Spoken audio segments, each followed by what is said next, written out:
যেহেতু ওদালগুৰি সেই বাথৌ ৰিচাৰ্চত আপোনালোকে আজি বিবাহ পাতিছে এতিয়া আহি দিনে কি অনুভৱ হৈছে বাৰু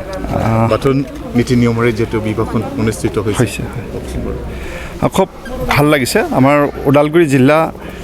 আজি ওদালগুৰিত যেটো আমাৰ বাথৌৰ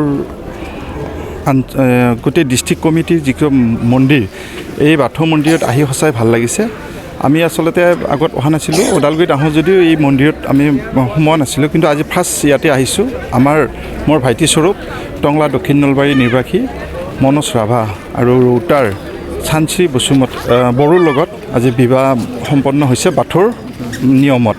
গতিকে প্ৰথমে আহি ইয়াতে খুবেই ভাল লাগিলে এটাই কাৰণেই যে বাথৌৰ যিখিনি ইয়াতে মন্দিৰত যিসকল পৰিচালনা দায়িত্বত আছে তেওঁলোকে সঁচাই খুব এটা ভাল পৰিৱেশ আৰু বৰ ধুনীয়াকৈ মন্দিৰ পৰিচালনা কৰিছে আৰু আমাকো বৰ ধুনীয়াকৈ তেওঁলোকে আঠে বেঠে কৰি তেওঁলোকে যিখিনি নিয়ম নীতি গোটেইখিনি আমাক কৰিছে আৰু এই কাৰণে আমি টংলা দৰা ঘৰীয়াৰ তৰফৰ পৰা আজি ওদালগুৰিত এই বাথৌ মন্দিৰ পৰিচালনা কৰাৰ লগতে যিখিনি কইনা ঘৰীয়া আৰু আপোনালোকক সকলোকে ধন্যবাদ জনাইছোঁ আৰু আপোনালোকেও আহক আমাৰ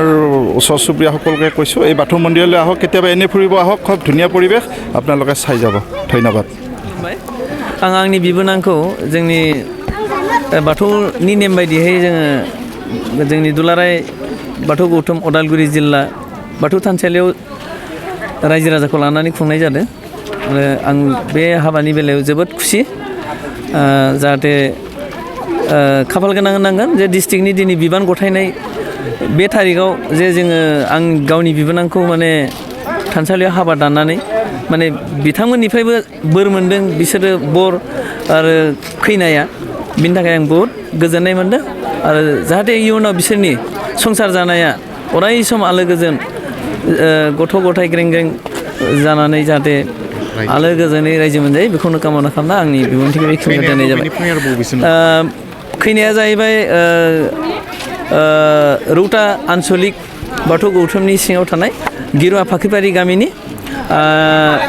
खैनानि मुङा जाहैबाय जैनि दैमारि बिमानि मुङा जाहैबाय अबसि दैमारि बिफानि मुङा जाहैबाय रुंसारि सुनि बर दैमारि आरो बेखौ दा बिदाय होगोन जों माबायावहा दरानि माबाया जायगाया जाहैबाय टंला दक्षिण नलबारि बिथांनि दरानि मुङा जाहैबाय मनोज राभा बिफानि नामखौ आं गोसोआव गैला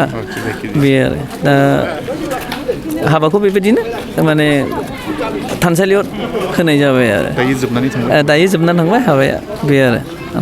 गोजोन्थों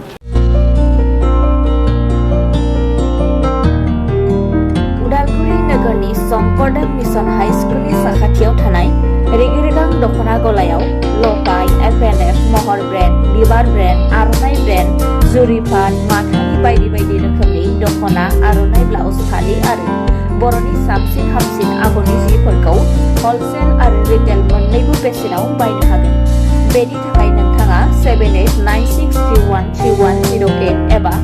8471820909 जानबुं नाम्बाराव सुलाद लानो हागोन।